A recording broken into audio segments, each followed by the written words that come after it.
Thank you all for coming to our Military and Veterans Task Force meeting that is chaired by the Honorable Council President Brenda Jones and co-chaired by Council Member Scott Benson and Council Member Roy McCalister. Unfortunately, the council members will not be present today.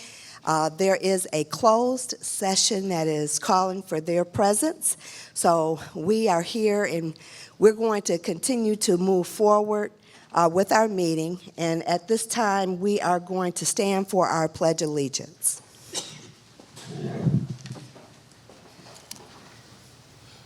I pledge allegiance to the flag of the United States of America and to the republic for which it stands, one nation, under God, indivisible, with liberty and justice for all. Thank you. And so right now, we are going to move into our introductions. As I mentioned prior to the meeting, if you all will come to the mic and give your introduction, we greatly appreciate it. Can I get you all to come to the mic for introductions?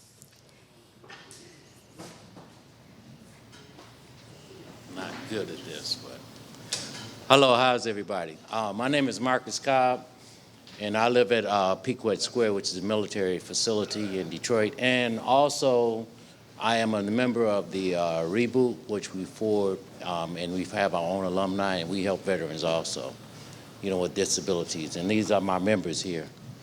Great. My name is Ryan Engel. I work for the Michigan Veterans Affairs Agency as a partnership coordinator. So thanks, Linda and the council, for having us today. Yes, thank you for coming. Hi, ma'am. My name is Odessa Lawrence. I was also at Pequot Square. I moved, and I'm here trying to help get the veteran women together with Marcus Cobb. Excellent. Thank you for coming. Thank you. Hi, Rodney Warner, U.S. Army, Persian Gulf, Reboot Alumni Association. Hello, I'm Alan Williams, and I'm also a veteran, Army veteran, and I'm with Reboot Alumni Association. Great, thank you. Good afternoon. My name is Lavonzo Latimer. I work for the state of Michigan. I'm a veteran career advisor. I'm a veteran and served for 4 years. Thank you for having me. Thank you for coming. Good afternoon. My name is Bill Wellborn, retired Air Force, member of the Tuskegee Airmen. Thank you, Mr. Wilborn.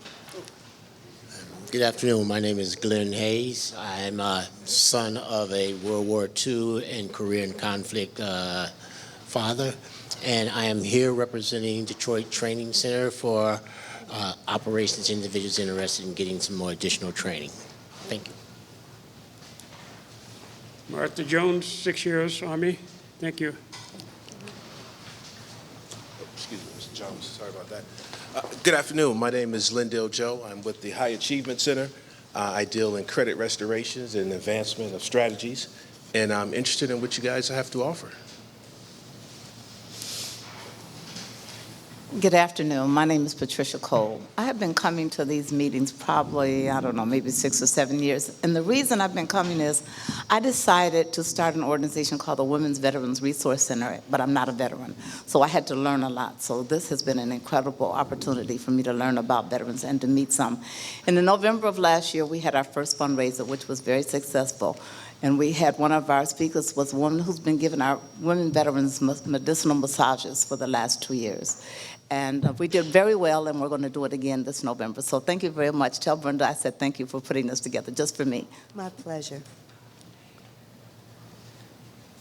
Good afternoon. This is Jim Semerad, Commander, U.S. Navy, retired. And I also worked at the VA Medical Center in Detroit for about 3 years till recently. And I represent the Navy League. Good afternoon. Dick Chapman. I'm with the Metropolitan Detroit Veterans Coalition. We host the Detroit Veterans Day Parade each year. This year will be our 15th. And we are also leading the effort to restore the Michigan War Veterans Memorial, which was located on the old state fairgrounds.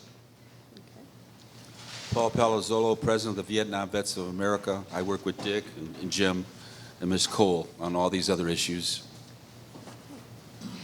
My name is Zanetta Adams. I am a disabled Army veteran, and I'm also the director of the Michigan Veterans Affairs Agency.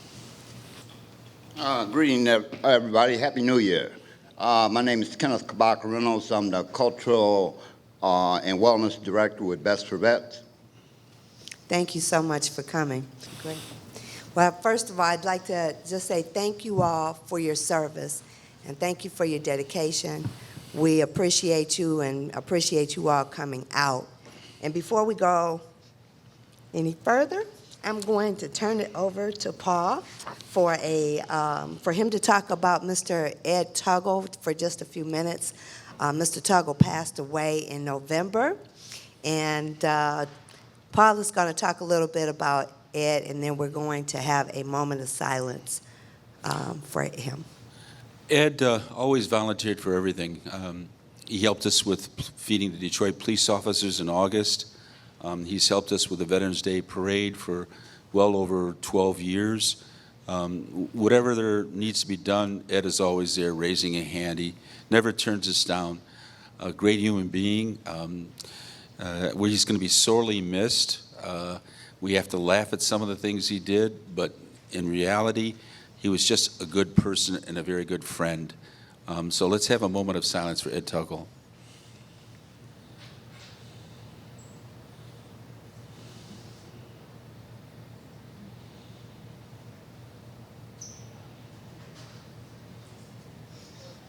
Thank you. We're going to come back to our agenda, and we're going to go round table and talk about the special committee updates.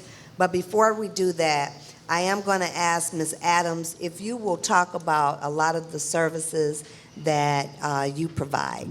Sure. So I have been in my position since June, just really coming into the agency, learning a lot about what's going on in the state. So some of the resources and programs that we offer, we have a 1-800-MISH-VET hotline where you can contact us for assistance in getting your DD-214. We can get that to you relatively quickly. We offer contact with the trust fund, so the emergency trust fund, where if you're having an issue with your roof or your car breaks down, something that's emergent, if you qualify based on your time in service and what time you served in service, then you can get emergency assistance. But we also have connections and resources to other types of not only emergency assistance, but employment opportunities, educational opportunities. We have veteran service officers available to help you with your claims. So mental health assistance, so if you need to refer someone to us to get connected to some type of assistance. But that's not just for veterans. We provide support for spouses and dependents as well. If the veteran has passed away, we will help them with their death and indemnity claim. We will help them to get connected so they can get burial information and find out about cemeteries and just whatever you can think of veteran-centric. That's what our job is, to be there to coordinate with agencies and organizations within the state to bring all that information into one resource hub. So you can call that number and you can get connected. Some of the other things, we have our veteran-friendly employer program, and we're working very closely with other agencies to expand that so that more veterans can get opportunities. We have access to opportunities on the non-traditional side, so looking more at apprenticeship opportunities, on-the-job training opportunities, internship opportunities through Voc Rehab, and entrepreneurship opportunities. So we have access to a lot of that, and we also have our veteran-friendly schools program. So we've created a military credit equivalency program where your service can translate into credit, and actually into credit that's not just on a general studies platform at several different schools across the state. So again, our job is to connect and get agreements and sharing of data with other agencies, departments, organizations to find out what they're doing so that veterans don't have to be stressed about who they call. Because as you know, there are so many different resources out there for us. And unfortunately, it can be overwhelming, especially when you're dealing with a mental health crisis at the time, or you're dealing with a financial emergency. And so to be able to have that one contact, I heard Best for Vets, I've heard about Best for Vets, and so for somebody to say, hey, I want to get connected with an organization in my area code that is that deals with, you know, friendship and camaraderie and information, well, we can connect you with Best for Vets because we would have that information. So that's what our resource technicians do. Our hotline is 24/7, so our technicians are there from 8 to 5. Currently, we're working to see if we can have them on call afterwards as well, and then it transfers over to 211 after hours, but there's somebody available to take that call 24/7. So that's kind of what we are in a nutshell. I mean, there's a lot of different things that we do, but my biggest focus in this office, in this position right now, is outreach. My job is to make sure that we are connecting with veterans where they are, where they congregate, and that we're putting the information in their hands and educating them on all the different things. How many Vietnam veterans are in the room right now? Did anybody receive a holiday card from our agency about 1-800-MISH-VET that are on the driver's license list? So if you're registered and you have that veterans designation on the driver's license list, then that's a good thing to get. But if you're on that, then we send out cards and information to you. We're also doing a push for Vietnam veterans this year to really educate them on a lot of the benefits and things that are available to them. So stay tuned. We'll be sending information here. You might have some free dinners coming up because we're trying to feed you too, because that's how we get people, is we feed them. But so that, you know, that's how you bring them to the table. But so those are some of the types of initiatives and things that we are doing. And so we look for all of you all as you get connected to benefits and you get access to be advocates for the information that we're sharing, because veterans trust other veterans. And so if you know about a great resource, you've contacted 1-800-MISH-VET and you've learned about how you can get connected without all the red tape, then please share that information, because that's what's going to help us all be better connected and put more, hopefully more dollars and benefits in the hands of other veterans. So, and I'm available for questions if anybody has any. If you have a question, if you would please come to the mic, that would be great. Please don't be shy. I just want to know if you have any business cards. I do. Yep, I do. So. We'll pass them out after the meeting. That's me. Yeah, so there is a card on the table. Thanks for reminding me of that. There's a card on the table. It's a 1-800-MISH-VET card. It's a pocket-sized card. That's not my specific card, but that's one that you can get connected to all those different types of resources. So please give us a call and get connected to whatever you're looking for. And check out our Facebook page too, because sometimes we show up at events and we can print your DD-214 right there on the spot for you. So, yeah. You mentioned dependents. Yes. For help. Does that include stepchildren, or do they have to be the kid's actual mother and father? So I believe it's the veteran definition of a dependent. So if they qualify for, let's just say you're 30% or more and you can get that payment for as a dependent, then that's what they would qualify for as a dependent. And that goes for the current spouse, not ex-spouse? Current spouse. Okay. Got to get that down. And the last one, you didn't mention homeless veterans. Is there a connection between MVAA and homeless vets for getting assistance? Yes, so we do assist homeless veterans with emergent placements and connecting them with those resources within their area. But we also we're working on strengthening partnerships with some other agencies and working with the federal VA to strengthen information as well. We were just having a conversation the other day with Habitat for Humanity about how you can use your HUD-VASH voucher. Who doesn't know what a HUD-VASH voucher is? By a show of hands. Okay, HUD-VASH voucher is like a Section 8 voucher that veterans can utilize. So they use it to get into a placement like an apartment or something, just like someone would use a Section 8 voucher. The interesting thing, though, is that if you can actually become a homeowner with a HUD-VASH voucher through Habitat for Humanity. So they can take the HUD-VASH voucher and turn it into homeownership, which is great. So we're working to start sharing that information on a bigger scale so that veterans know that you might be in a dire circumstance where you came from homelessness into a HUD-VASH voucher situation, but that's not where it has to end. You can actually become a homeowner as well.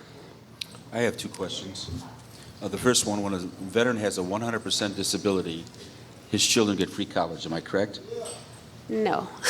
Okay. So there's a children's tuition grant, which gives you literally $2,800 for a year, up to $11,000 and some change over the course of your dependent. Now, the state of Michigan does not have free college for disabled, 100% disabled veterans, but I That's am something that working we on should that. work on then. I'm working on that. I'm a 100% disabled veteran. I have 5 children. That would be great to be able to send my kids here to school for free. So, but yes, we are trying to work on some things like that. Okay, my second question is, we're getting a cost of living raise on Social Security. Does that affect veterans who are on 100% disability or veterans who are on 50% disability? Shouldn't they get a cost increase too? So that's a federal VA question. What I will say is that I've always noticed that whenever Social Security gets a bump, the VA gets a bump as well. That's not to say that's going to happen this year, but usually when there's that 3% or 2% increase with Social Security, then usually there's an increase across the board with veterans. But you haven't heard anything yet? I have not heard anything. no. Okay, thank you. Hi, my name is Clara Evans, and if a veteran is 100% totaled and permanent, then there is help for the children of the veterans with their college Through the tuition. GI Bill, correct. So through a chapter, I believe it's chapter 35. So they can get benefits from the federal VA as far as they can get a stipend every month. I think it's like $1,100 or something like that that they can get. But there is no free college for 100% disabled veteran dependents in the state. Maybe that's something we should look into too. Yeah. Only 1% serve in this country. Out of 350 million people, 1% serve. Yep, so we are working on new legislation across the board, just talking. And right now, obviously, that would be a financial investment ask. So I'm not sure if we're going into the financial investment increase right now with the legislation, but we are. That's on our list of things. That's along with women veterans initiatives, and we are at the agency. We're about to stand up a women veterans and special populations division, so that looks at homeless veterans, women veterans, LGBTQ veterans, incarcerated veterans, so that we can start to make sure that they're getting all access to benefits and resources that they deserve. Very good. Anyone have any other questions? Ms. Adams, thank you so much. I am so thankful that you came and attended our meeting today. For those of you, I know we had a few people that came in. I'm going to ask you if you will move quickly and come to the mic and introduce yourself. Those of you that just walked in, I see a few of you. If you will please come to the microphone and introduce yourself, please. Thank you. Marvin Gardner. And you served where? The what? Where did you serve, sir? Vietnam, Korea, Panama, Germany. I was at the VA hospital, about 2 months ago. I like the leather cap, right? But I didn't see the Iraq thing. I see. I went on and bought the cap and put the hat on. And guys, you been in Iraq? I said, hell no. I was wondering, have you served? I'm a Vietnam veteran. I was with the 10th Special Forces in Vietnam. Thank you so much. And thank you for coming. Thank you. Thank you. Thank you. Thank you. Thank you. Hello, I'm Evelyn Kennedy with the Women's Army Corps Veterans Association. Our office is located here in MVF. So if you need help with claims or anything, we are assist. Right now, we don't have regular hours, but we do assist you by appointments. Great, thank you. Good afternoon. My name is Clara Williamson Evans, and I'm an Army veteran and a National Guard veteran. Those was the two. And I'm in the DAV with the Women's Army Corps Veterans Association also. Hello, panel. My name is Ron Madden. I'm here for our nonprofit Demographic Inspiration Detroit. I'm a U.S. Air Force veteran, 33 years.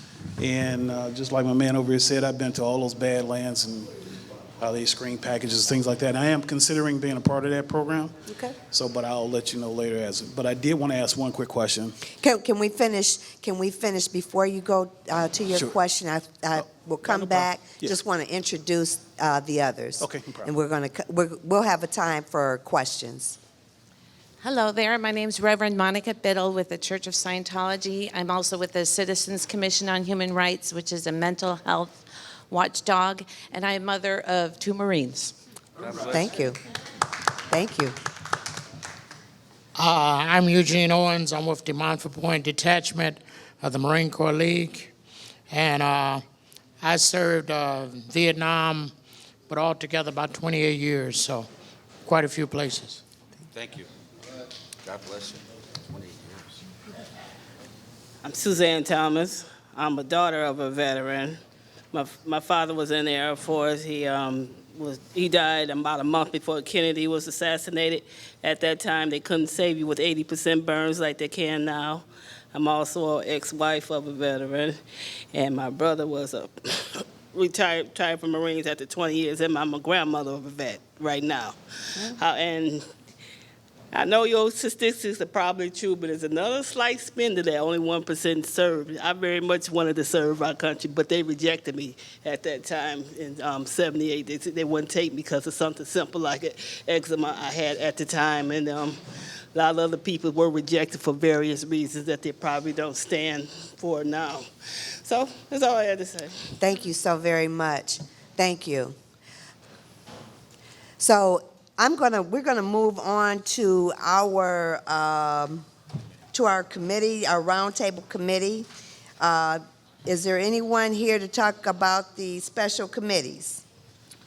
Dick and I we're on 2 committees. Go ahead, Dick, if you want to speak up about the pylon and also the parade. And Ms. Jones. Well, we had a presentation to give for from Brenda Jones, so I'll just give it to you. But our two biggest issues is the Detroit Veterans Day Parade. This year will be our 15th. We relocated to Corktown. Last year was our first in Corktown, and it was our best. So we're asking everybody to start planning right now, November 8th, Corktown, 15th Annual Detroit Veterans Day Parade. The second thing is the Michigan War Veterans Memorial that a lot of people probably don't know about, but we've been dealing with for the last 15 years. It was a mainstay on the old Michigan State Fairgrounds on the corner of East State Fair and Woodward Avenue. And it's crumbled. We're trying to save it and move it to Milliken Park on the riverfront. The third thing, if I may, is Judge Deborah Thomas has a wonderful program for incarcerated veterans in the 3rd Judicial Court. Up until a week ago, there was only one. They are in need of veteran mentors to coach, assist, and mentor these veterans who are going through the program. Up until a week ago, it was only one person, one veteran mentor volunteer in the entire Wayne County, and that was me. Since then, we've gotten 2 more. They could use some veteran mentors. It's a very good program.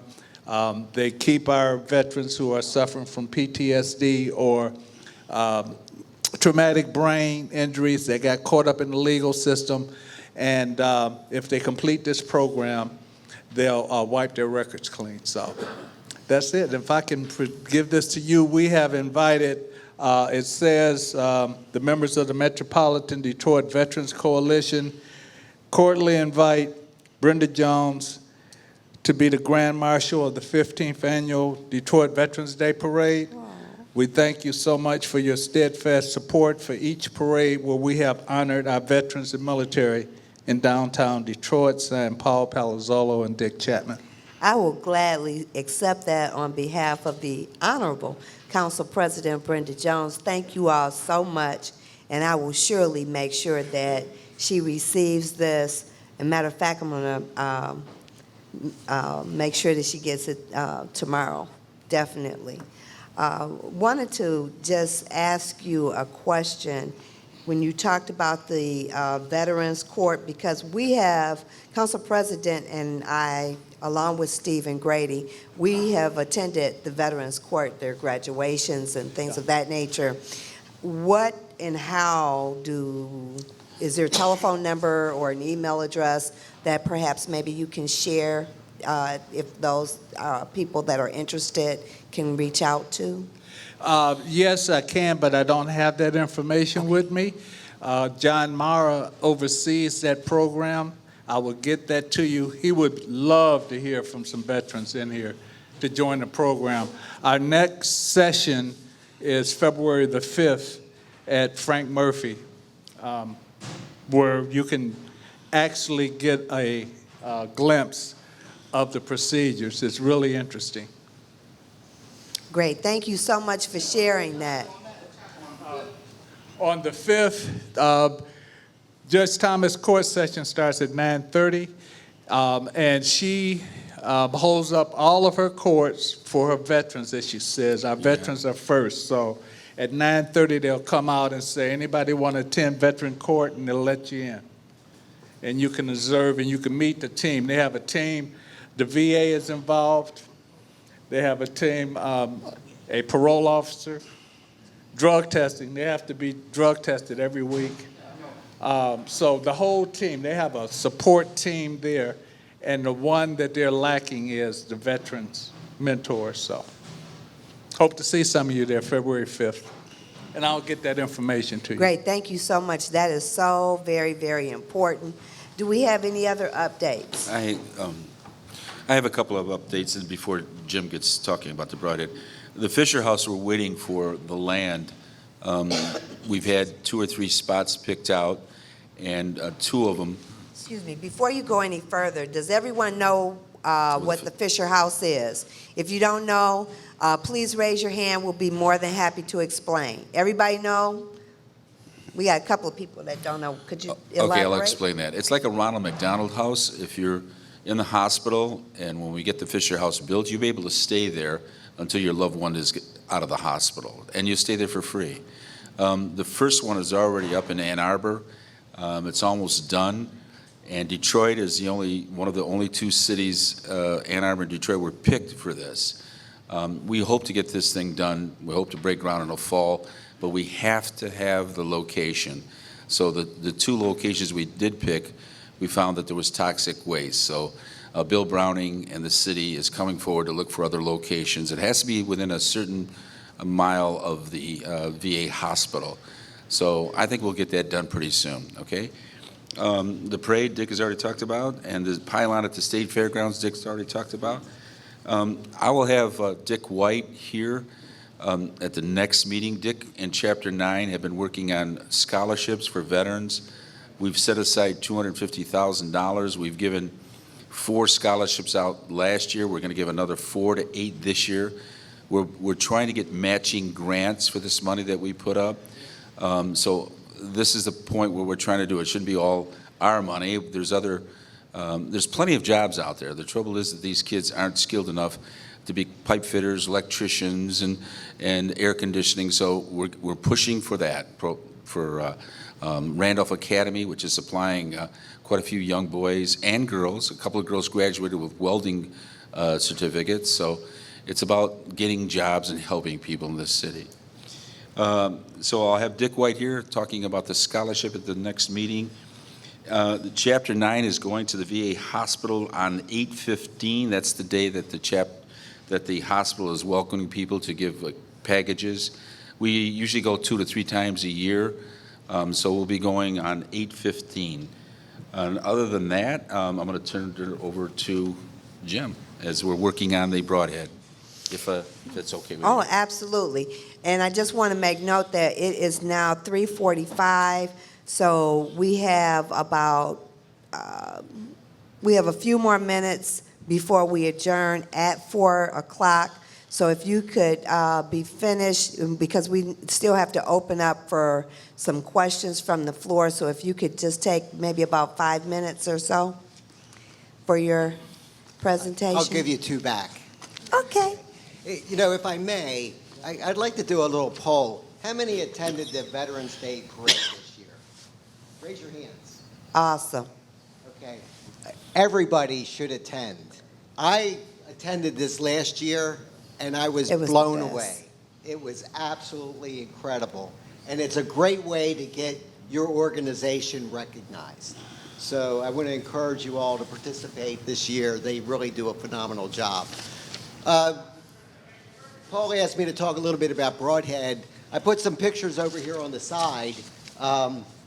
Drilling at Broadhead was one of our future Secretary of the Navy. And those 2 ships, the Yantic and the other one, which was a minesweeper, used to be stationed there at Broadhead Armory, which is at the foot of Belle Isle. So we, about a year and a half ago, I was given the nudge by Brenda Jones to take a look at this building at the foot of Belle Isle and Jefferson Avenue. And we continue to look at it, and it looks encouraging. So we created the Broadhead Association, and that's been in effect for 1 year. We got a nice little booklet here now that we have, and I mean, we've determined that it's legit. And we have business cards. And we got these made up through Vista Print. But we realized that we needed a second organization to kind of provide oversight. So we created the Broadhead Armory Preservation Society. And that's in effect right now. And then our law firm, Butzel Long, said if you are going to go and shovel ready and do the rehabilitation of the building, you need a limited liability corporation. So we created that, RTB Development LLC. So those organizations are all in play right now. We're just waiting for the actual formalities to be able to go in and start rehabilitating it. And the first 2 projects will be replacing all the broken windows on the one side of the building, because kids like to take the rocks from Gabriel Richard Park and throw them at the building, and then the roof. So we have 2 vendors right now that would like to proceed with that work. But in closing, why is this important? It will be a Veterans Resource Center. And it's built and designed as for veterans, you know, for Navy and Marine Corps reservists. And more importantly, it's the largest collection of WPA artwork in the state of Michigan. So all of that artwork is sitting dormant inside that building, and we feel that it's important for the entire community to enjoy that. So, any questions? Yeah, I was with a gentleman yesterday talking about the Broadhead and getting support. Jeff Oscar, is he part of your group? Yes. Yeah, Jeff was just promoted to commanding officer of the James M. Hannon Division of the Sea Cadets, which was founded at Broadhead Armory in 1964. It's one of the very first Sea Cadet units, a kind of a youth training program in the country. And it was founded, he was part of the, that was one of the very first Sea Cadet units founded at Broadhead Armory, operated there until 2004 when the building was shuttered. Jim, tell them about the ship that you've located and want to bring down there. So anyway, we actually have 3 Navy ships that operate through the Navy League and the Sea Cadet program in the Great Lakes. And one of them, the largest one, is up in Port Huron, the Gray Fox. And we would like to bring it down to Broadhead. If we can rehabilitate the building, we have a 120-foot former Navy ship, operational, it gets underway, trains kids, and it's actually has a STEM program associated with it. Now we're calling STEAM, right? We're adding the aerospace component into that. So does that answer your question? Answers mine. All right, thank you all very much. That's great. Thank you so much, Jim. That's a lot of valuable information. Thank you, and I hope that you will be able to, in later months to come, give us a more favorable update in regards to Broadhead. I know you have been working on it for a long time. Thank you so much for continuing the work to be done. Thank you. So now, are there any other committee updates?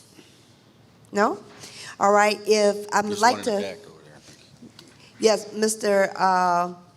To Geezy Ehrman? Mr. Wilborn. Yep, I couldn't see him.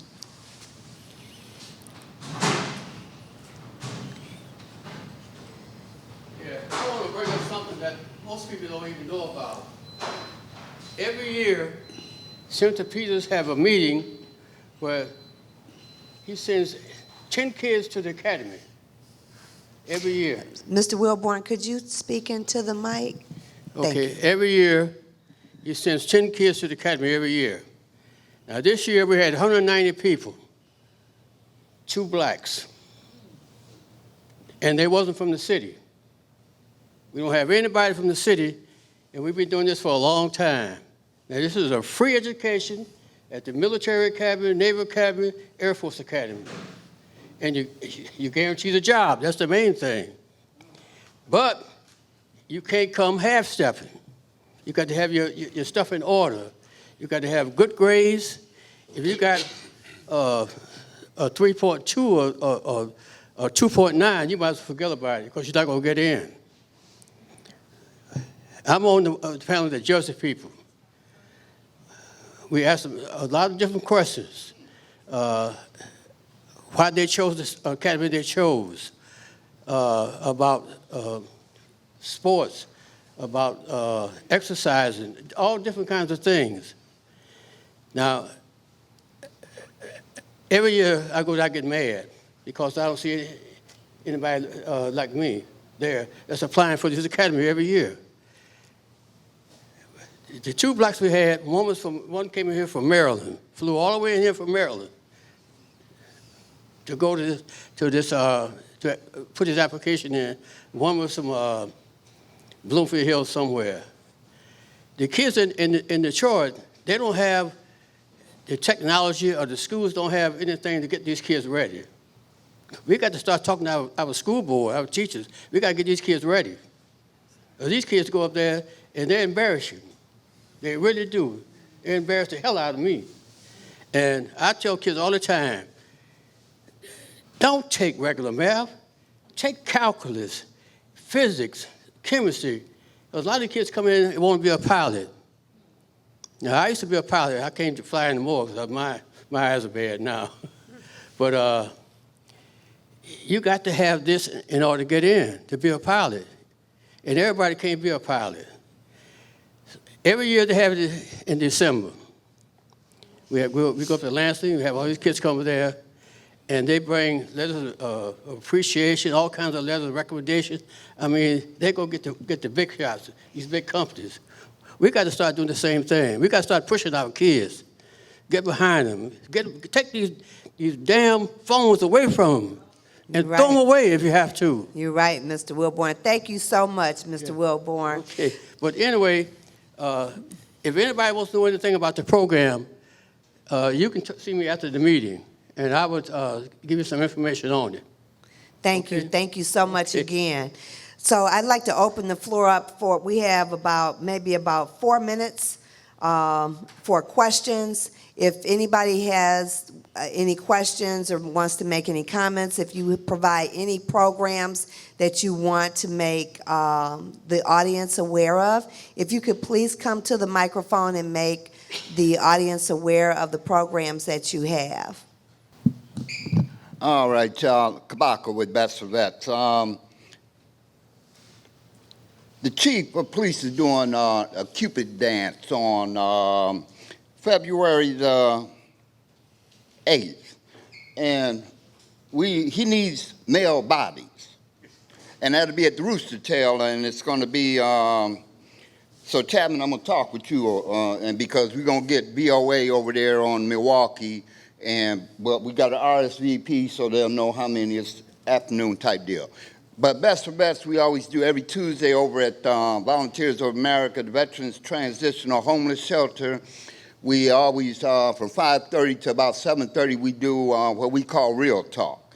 And I was hearing what Brother Wilborn was saying, but one of the projects that I'm personally looking at, sir, is we have to tell the story of the African American women and men that have been in the military. We have not just revision history that we know that has been put out, but we're going to tell the real story. And we've been working with David Rambo, which y'all know that he did Project BAIT, which was Blacks Awareness in Television, and had the longest running national program, which y'all know, For My People, so forth and so on. But now it's Blacks Awareness in Technology.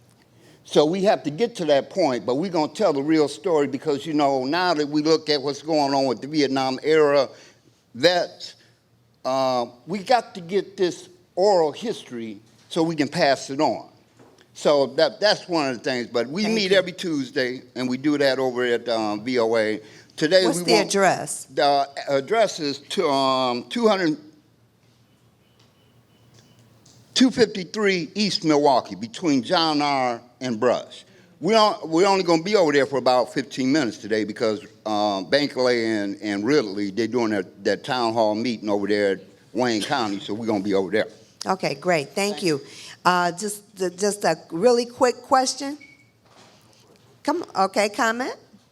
Good afternoon. My name is Irvin Love. I'm part of the Mumford Point Marine Corps Detachment, Marine Corps League.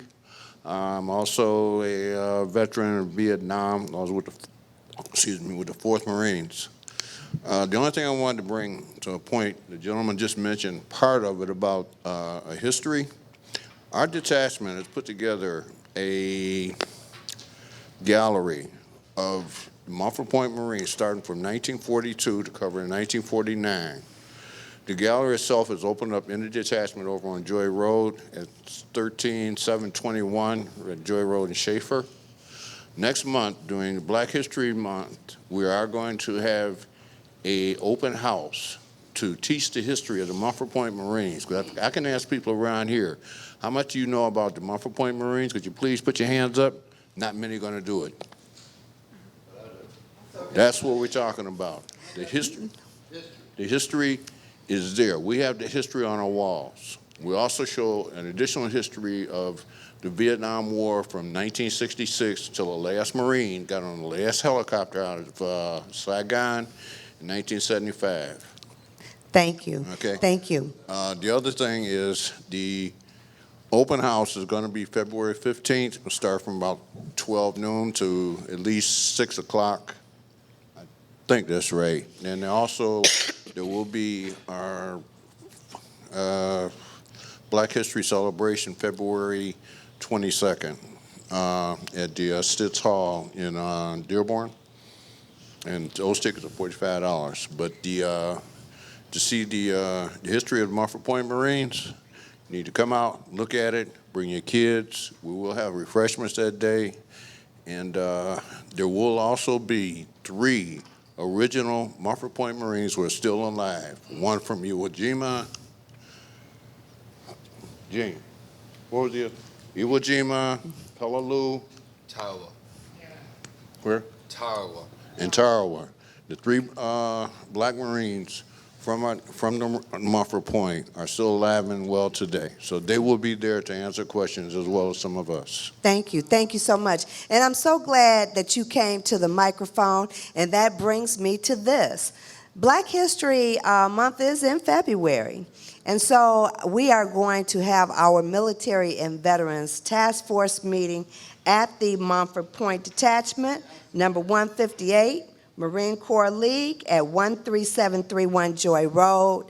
I would like to, on behalf of Council President Brenda Jones and her co-chairs, invite all of you to please come out. Come out to our Military and Veterans Task Force meeting next month. I can tell you I have been over to Mumford Point Detachment 158, and it is full of history. And it's very interesting when you are able to really look at those pictures and really just think about family members that actually served. And I mean, you really feel like you were there back in time. It's a great place, a wonderful place for you to go and learn the history of the group And there is a beautiful mural that was done just a couple of years ago. Is that correct, Mr. Owen? Just a couple of years ago, a beautiful mural that was right on the outside of the building. So please make sure that you are able to attend. That is going to be on February 11th, again at 13731 Joy Road. And make sure that you bring a veteran, tell a friend. Also, on January 15th, there's a veteran support group at the, it says the Hannah House is pleased to host a new support group for veterans in partnership with AARP. So the meeting will be on Wednesday, January 15th, 2020 at 7 p.m. and there will be a special guest, and that is going to be Eric Sabri, Wayne County Treasurer, and many others. Again, that is going to be at the Hannah House. There is, just let's talk about the census real quick. Veterans can be census takers. Get paid to help your community. Learn how you can help collect important data that will determine your state's representatives in Congress, as well as how funds are spent in your community on things like roads, schools, and hospitals. So, veterans, the census needs you.